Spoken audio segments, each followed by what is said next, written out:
Mari gunakan akal pikiran, gunakan akal sehat untuk melihat sesuatu. Assalamualaikum warahmatullahi wabarakatuh. Salam sejahtera untuk kita semua, salam demokrasi dan salam pluralisme. Oke, jumpa lagi di Sahabat Rahmat Channel.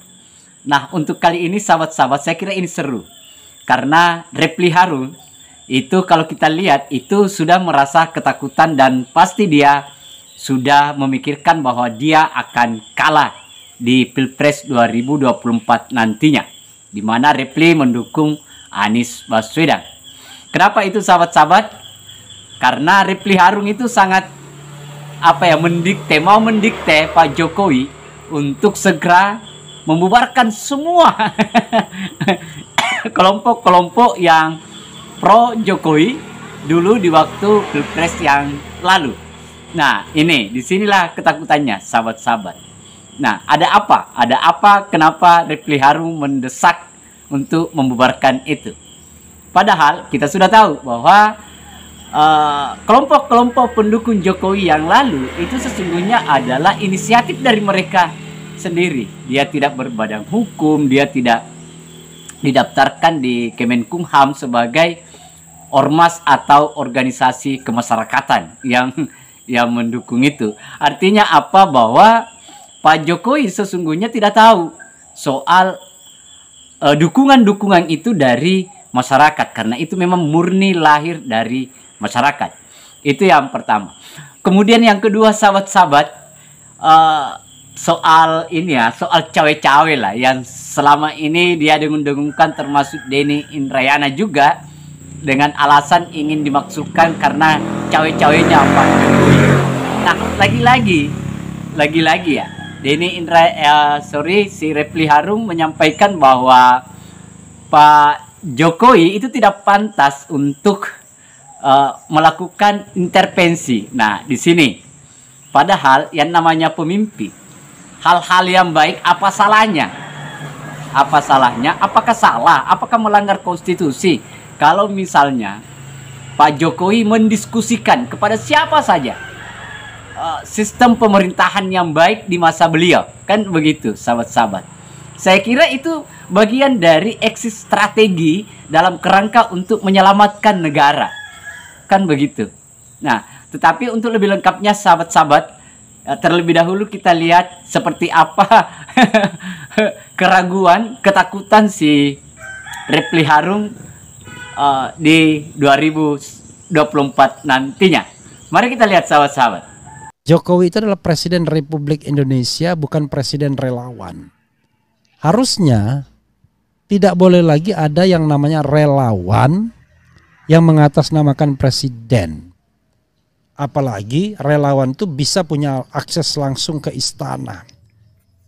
Ketua relawannya menjadi wakil menteri misalnya.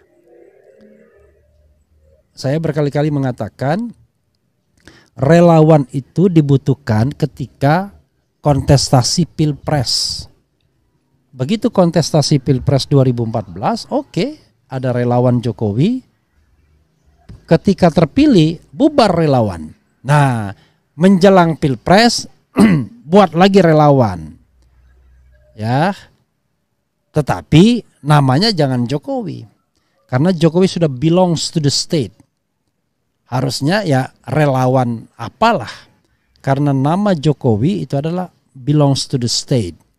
Karena kalau kita bicara good governance dan clean government, menggunakan nama Jokowi bagi kelompok organisasi, apalagi organisasi tanpa status badan hukum yang jelas, itu potensial ada abuse of power di dalamnya. Misalnya Projo, apakah tidak pernah melakukan intervensi kebijakan? Apakah tidak menggunakan fasilitas publik atas nama Projo, karena Projo adalah pro Jokowi? Itu juga harus kita pahami ya, kalau kita mau hidup dengan good governance dan clean government. Jadi saya berpendapat harusnya relawan itu dibubarkan. Nah, ini juga imbauan buat Anies Baswedan kalau seandainya nanti menang. Tolong dibubarin tuh semua relawan itu. Jangan kemudian relawan itu tiba-tiba dipelihara. Kalau relawan dipelihara, dia jadi broker nantinya. Karena kalau Anies menang sudah dia belongs to the state, bukan belongs to relawan anymore. Karena itu harus paham kita. Jadi kalau ada orang yang mengatakan karena kalau Anies menang sudah dia belongs to the state, kemudian relawan itu tiba-tiba dipelihara. Kalau relawan dipelihara, dia jadi broker nantinya. Karena kalau Anies menang sudah dia belongs to the state, bukan belongs to relawan anymore. Karena itu harus paham kita. Jadi kalau ada orang yang mengatakan kita jadi tim tanknya Anies Baswedan, waduh. Kalau menang ya jangan begitu. Kalau menang ya sudah selesai. Biarkan presiden bekerja, dia membuat struktur ketatanegaranya sendiri. Jangan kemudian dia membuat struktur gelap.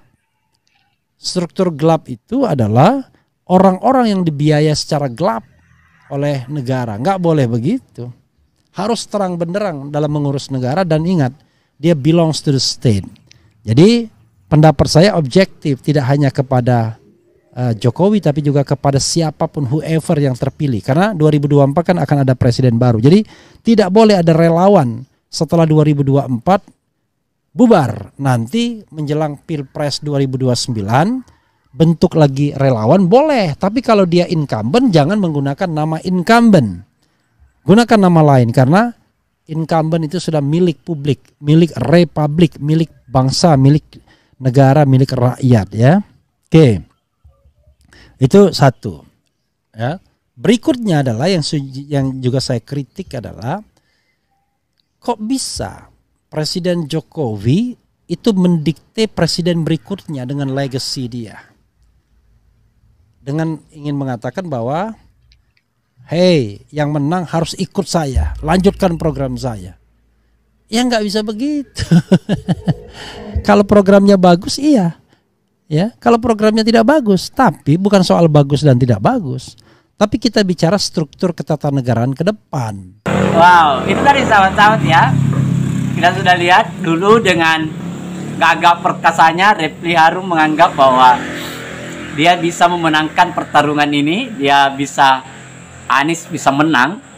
Tetapi faktanya juga ternyata si Refly Harun itu mendesak kepada Pak Jokowi karena mungkin dia tahu bahwa dukungan warga Indonesia, masyarakat Indonesia, pendukung Jokowi itu tinggal menunggu remote dari Pak Jokowi. Kalau misalnya Pak Jokowi ke Pak Ganjar ya sudah pasti kebanyakan pendukung kemarin Pak Jokowi akan ke Pak Ganjar. Begitupun sebaliknya, kalau misalnya dia ke Pak Prabowo, maka para pendukung ini itu akan mengalihkan dukungannya kepada Pak Prabowo. Nah, mungkin inilah yang dibaca oleh si Refly Harun sehingga dia merasa takut.